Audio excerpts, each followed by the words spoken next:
ان کے بارے میں آقا علیہ الصلوۃ والسلام نے فرمایا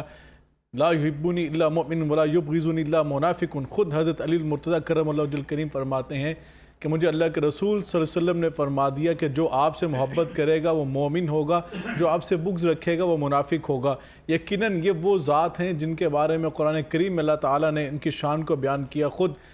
زبان پیغمبر سے آپ کی شان کو بیان کیا گیا، اور یہ وہ شخصیت ہیں واحد جن کو رسول اللہ صلی اللہ علیہ وسلم نے فرمایا علی انت منی وانا منکا، اے علی میں تو مجھ سے ہے میں تجھ سے ہوں۔ یہ کس قدر بڑا اعزاز ہے، یہ اعزاز حضرت علی کو عطا فرمایا اور حضرت علی کے صاحبزادے جناب سیدنا امام حسین علیہ السلام کو اعزاز عطا فرمایا۔ یقیناً آج اس ہستی کا یوم شہادت ہے، اور یہ سچی بات ہے، ہمارے لیے سعادت کی بات ہے کہ آج ہم اس ٹرانسمیشن میں آپ کا تذکرہ خیر کریں گے اور آپ کی حیات طیبہ میں سے جو اہم پہلو ہیں ان سے سیکھنے کی کوشش کریں گے کہ کیسے آپ کی زندگی ہمارے لیے مشعل راہ ہے، اور کس طرح آپ کی شہادت ہوئی اور آپ کا دور خلافت کیسا رہا، آپ کے فضائل و مناقب کیا تھے۔ اسی اہم موضوع پر بات کریں گے، اور بات کرنے کے لیے اور ہماری رہنمائی کرنے کے لیے جو مہمان شخصیات موجود ہوں گی ان کا تعارف کرواتا ہوں۔ سب سے پہلے میرے رائٹ جانب اگر بات کی جائے تو ڈاکٹر علامہ سید ضیاء اللہ شاہ بخاری صاحب، جو کہ ممبر ہیں اسلامی نظارتی کونسل حکومت پاکستان کے، ان کے ساتھ ہمارے ساتھ لیفٹ سائڈ پہ موجود ہیں ڈاکٹر علامہ محمد حسین اکبر صاحب، آپ بھی ممبر ہیں اسلامی نظارتی کونسل حکومت پاکستان کے، ان کے ساتھ معروف مصنف ڈاکٹر محمد صداقت فریدی صاحب۔ ڈاکٹر صاحب آپ تینوں کا ہم شکریہ ادا کرتے ہیں جنہوں نے ہمیں گفتگو کے لیے جوائن کیا، ہماری رہنمائی کے لیے اور منقبت کے لیے اور نعت کے لیے۔ ہمارے ساتھ دو شخصیات موجود ہوں گی، سب سے پہلے محمد نوید اکرم صاحب موجود ہوں گے، ان کے ساتھ ہمارے ساتھ عدیل بھائی موجود ہوں گے انشاءاللہ۔ یہ دونوں وقتاً فوقتاً ہمیں نعت رسول مقبول صلی اللہ علیہ وسلم بھی سنائیں گے اور حضرت علی کرم اللہ وجہ الکریم کی شان میں منقبت بھی سنائیں گے۔ پروگرام کا باقاعدہ آغاز کرتے ہیں اور میں شاہ صاحب کی خدمت میں جاؤں گا۔ شاہ صاحب یقیناً آج بہت بڑا دن، اگر میں آپ سے جاننا چاہوں، سچی بات ہے یہ تو ہمارے لیے سعادت کے لمحات ہے کہ ہم حضرت علی کا ذکر کر رہے ہیں اور اپنا اپنا حصہ ڈال رہے ہیں، لیکن اگر آپ کے فضائل و مناقب کی بات کی جائے قرآن و حدیث کی روشنی میں تو وہ کیا ہیں؟ ہم چاہتے ہیں کہ وہ ناظرین کی خدمت میں پیش فرمائیے۔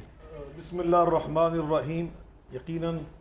آج جس ہستی کا آپ نے ذکر خیر چھیڑا ہے ان کا ذکر کرنا یہ ایک بہت بڑی نیکی ہے اور صالح عمل ہے، اور نبی کریم صلی اللہ علیہ وسلم نے جن کے بارے میں جیسے ابھی آپ نے انٹرو میں ارشاد فرمایا، بالکل بجا فرمایا کہ حضرت علی المرتضیٰ قسم اٹھا کر فرماتے ہیں، حالانکہ ہمارا ان کے بارے میں ایمان اور عقیدہ یہ ہے کہ وہ ہستیاں سچ بولنے والی، ان کی زبان عطر سے دین نکلتا تھا۔ وہ فرماتے ہیں کہ والذی فلق الحب وبنا نسم انہ العہد الی النبی الامی صلی اللہ علیہ وسلم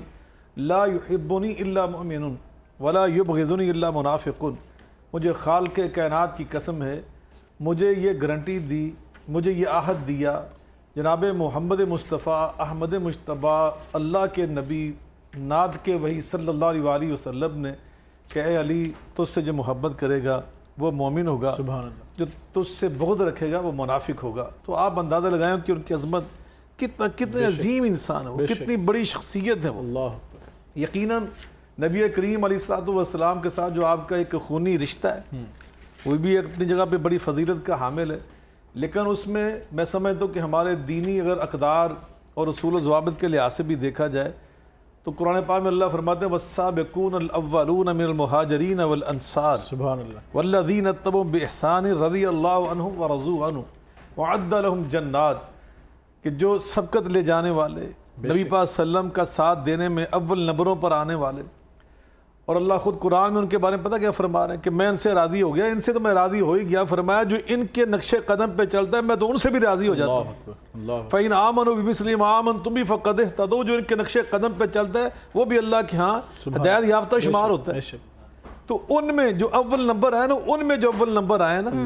ان میں اول نمبر جو آئے ہیں ان میں حضرت علی المرتضیٰ ہے، سبحان اللہ، ان میں جناب حیدر مرتضیٰ ہے، ان میں حضرت خدیجہ الکبریٰ، خواتین میں مردوں میں سب سے پہلے نبی پاک کلمہ پڑھنے خدیجہ الکبریٰ، سبحان اللہ، اور جو چھوٹی عمر کے لوگوں میں سب سے پہلے نوجوانوں میں اور بچوں میں سب سے پہلے حیدر مرتضیٰ نے کلمہ پڑھا۔ تو نبی پاک صلی اللہ علیہ وسلم کا، اور نبی پاک نے کے بارے میں پتہ کیا فرمایا؟ جی فرمایا لو انفق احدکم مثل احد ذهبا، یہ فتح مکہ کے بعد ان لوگوں سے فرمایا جنہوں نے کلمہ پڑھا فتح مکہ کے بعد، جی ان سے فرمایا کہ تم میں سے کوئی میرا ساتھی، میرا صحابی، کوئی مسلمان لو انفق احدکم مثل احد ذهبا ما بلغ مد احد ولا نصیفا، اللہ تم اگر اللہ کی راہ میں احد پہاڑ کے برابر سونا خرچ کرو، سونا احد پہاڑ کے برابر، ذرا دیکھیے کتنا بڑا وزن ہے وہ، جی وہ نیکیاں ایک طرف کر دی جائیں، اور یہ جو میرے ہے نا الاولون، اللہ اکبر، ان میں سے کوئی آدھی مٹھی جو کے دانے خرچ کر دے، اس کی نیکیاں ایک طرف کر دی جائیں تو احد پہاڑ کی نیکیاں ان کا مقابلہ نہیں کرتی۔ سبحان اللہ۔ حیدر مرزا کون ہے؟ نبی کریم علیہ الصلوۃ والسلام کے ساتھ ہر غزوے میں ساتھ دینے والے، اللہ اکبر، وہ ہجرت کی رات رسول اللہ کے بستر پہ سونے والے۔ اللہ اکبر، کون حیدر مرزا؟ غزوہ بدر کے موقع پر عتبہ، شیبہ، ولید نے جی جب خونخوار آنکھوں سے للکارا اور کہا کہ یہ راحت میرا انصار جو ہے نا، انصاری یہ تو دہقان لوگ ہیں، نعوذ باللہ کاشتکار لوگ ہیں، ان کا ہمارا کیا جوڑ، ہم سردار اللہ ہیں، اکبر۔ کچھ قریشی ہمارے مقابلے میں ہیں۔ تو جو نبی پاک صلی اللہ علیہ وسلم کے پھر فوج میں سے نکلے تھے نا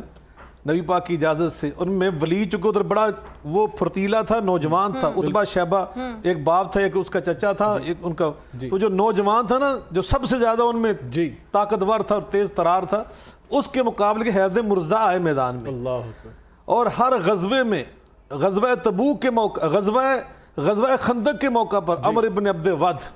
جو بہت بڑا جنگجو اور بڑا سپاہ سالار، اس کی گردن بھی اتاری حیدر مرزا نے۔ جنگ خیبر کے موقع پہ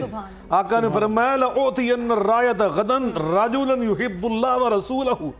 وَيُحِبُّهُ اللَّهُ وَرَسُولُهُ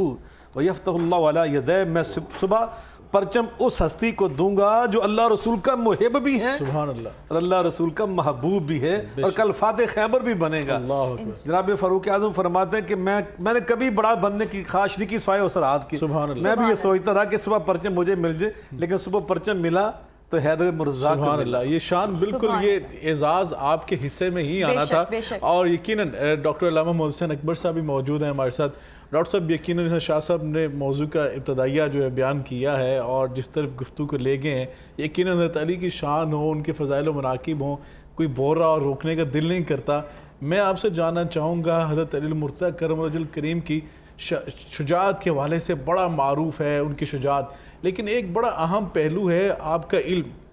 آپ کا جو علم و عرفان تھا، اس چیز کو ہم اکثر جو ہے وہ پہلو تہی کر دیتے ہیں۔ میں جاننا چاہوں گا حضرت علی المرتضیٰ کرم اللہ کریم کے علم و عرفان کے حوالے سے آپ کو ہماری رہنمائی فرمائیے۔ اعوذ باللہ من الشیطان الرجیم، بسم اللہ الرحمن الرحیم۔ بہت بہت شکریہ۔ غزوہ خندق کے حوالے سے محترم ڈاکٹر بخاری صاحب فرما رہے تھے، وہاں جو ایک چند ایک مخصوص اعزازات اور ایوارڈز رسول خدا صلی اللہ علیہ وسلم نے مولا علی علیہ السلام کو عطا فرمائے، ان میں سے ایک تو یہ تھا کہ بارز الایمان کل الکفر کل، آج کل کا کل ایمان کل کے کل کفر کے مقابلے میں جا رہا ہے۔ یہ ایوارڈ جاتے ہوئے دیا، اور جب کل کفر کو قتل کر کے واسط جہنم کر کے واپس آئے تو پھر ارشاد فرمایا ضربت علی فی یوم الخندق افضل من عبادت ثقلین، کہ علی ابن ابی طالب کی آج خندق کے دن کی ایک ضرب بھی ہے وہ ثقلین کی بندگی سے افضل ہے۔ شاید اسی کی طرف اشارہ کر کے علامہ اقبال نے یہ فرمایا تھا کہ اسلام کے دامن بس اس کے سوا کیا ہے، ایک ضرب ید اللہ ہی، ایک سجدہ شبیری۔ یہاں میں یہ بات تھوڑی سی عرض کرنا چاہتا ہوں، پیر صاحب نے فرمایا کہ اولون جو ہیں، جو سب سے پہلے ایمان لانے والے ہیں، ان میں مولا علی علیہ السلام کا تذکرہ کیا، جس سے میں اختلاف کروں گا۔ کل مولود یولد علی فطرت الاسلام، رسول اللہ کا فرمان ہے ہر پیدا ہونے والا بچہ فطرت اسلام پہ پیدا ہوتا ہے۔ پھر علی ابن ابی طالب جنہیں کل ایمان قرار دیا گیا، وہ ایمان لانے والے نہیں ہیں، ایمان اور نبوت اور رسالت کی تصدیق کرنے والے ہیں۔ وہ مصدق بن کے آئے تھے رسول اکرم صلی اللہ علیہ وآلہ وسلم کی نبوت اور رسالت کے۔ جہاں تک علم کا تعلق ہے، امیر المومنین علی ابن ابی طالب علیہ السلام کی ساری فضیلتوں کو ایک طرف رکھ دو، خالق کائنات نے جو دنیا میں تشریف لاتے وقت سب سے پہلی فضیلت عطا فرمائی تھی وہ مولود کعبہ ہونا، خانہ کعبہ میں آپ کی تشریف آوری، نہ اس سے پہلے کسی کو ملی، نہ اس کے بعد قیامت تک کسی کو ملے گی۔ اس کے بعد جو سب سے بڑا اعزاز حاصل ہوا، چشم مبارک وہاں نہیں کی،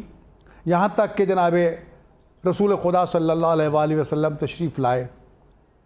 آپ کی مادر گرامی کے لیے دیوار کعبہ شک ہوئی، ایک مرتبہ نہیں 2 مرتبہ، جب داخل ہوئی اس وقت دیکھنے والے چند بنی ہاشم تھے، لیکن جب واپس لوٹی تو پورا مکہ اور اطراف مکہ کے لوگ جمع ہو چکے تھے، 4 دن انتظار کیا گیا، اور اس وقت پھر دیوار کعبہ شک ہوئی ہے۔ رسول خدا صلی اللہ علیہ وسلم نے اپنے بھائی کا استقبال کیا اور لعاب دہن رسالت چسایا۔ یہ اعزاز خانہ کعبہ میں، اور پھر سب سے پہلی نگاہوں نے جب زیارت کی تو چہرہ نبوت رسول خدا صلی اللہ علیہ وآلہ وسلم کی، اور پھر تربیت کے حوالے سے خود فرماتے ہیں کہ میں رسول خدا صلی اللہ علیہ وسلم کے پیچھے اس طرح چلا کرتا تھا جس طرح اونٹنی کا بچہ اپنی ماں کے پیچھے پیچھے چلتا ہے۔ پھر دوسری تعبیر جو آپ نے فرمائی کہ رسول خدا صلی اللہ علیہ وآلہ وسلم نے مجھے اس طرح علم عطا فرمایا جس طرح کبوتر چوزہ اپنے چوزے کو دانہ ٹکڑے ٹکڑے کر کے زکا کے لفظ استعمال منہ میں ڈالتا ہے، رسول خدا صلی اللہ علیہ وآلہ وسلم نے اس طرح مجھے علم عطا فرمایا۔ اور پھر آخری چیز جو فرماتے ہیں، یہ تو پہلے کی بات ہے کہ جیسے رسول خدا صلی اللہ علیہ وآلہ وسلم کا آخری دن تھا، رحلت کا وقت تھا، تو مجھے سینے پہ لٹا لیا اور مجھے 1000 باب علم تعلیم کروایا، جن میں سے میں نے ہر باب سے کئی باب علم جو ہیں وہ اجتہاد کیے۔ یہی وجہ حضرت کمیل ابن زیاد کا پورا خطبہ نہج البلاغہ میں موجود ہے۔ کہتے ہیں کہ امیر المومنین علیہ السلام کنویں میں اپنا رخ کر کے سینے پہ ہاتھ رکھ کے کہا کرتے تھے کہ یہاں علم کا ایک سمندر ٹھاٹھے مار رہا ہے، کاش کوئی مجھے اس کا اہل مل جاتا۔ اور پھر علم کی فضیلت اور مال کی فضیلت پہ پورا خطبہ جناب کمیل ابن زیاد کو آپ نے عطا فرمایا کہ مال افضل ہے یا علم افضل ہے۔ یقیناً یہ چیلنج بھی علی ابن ابی طالب علیہ السلام کو سجدہ بھی ہے، اور آپ نے ہی دیا تھا کہ سلونی قبل ان تفقدونی، کہ دنیا والوں جو کچھ پوچھنا چاہتے ہو مجھے علی ابن ابی طالب سے پوچھ لو۔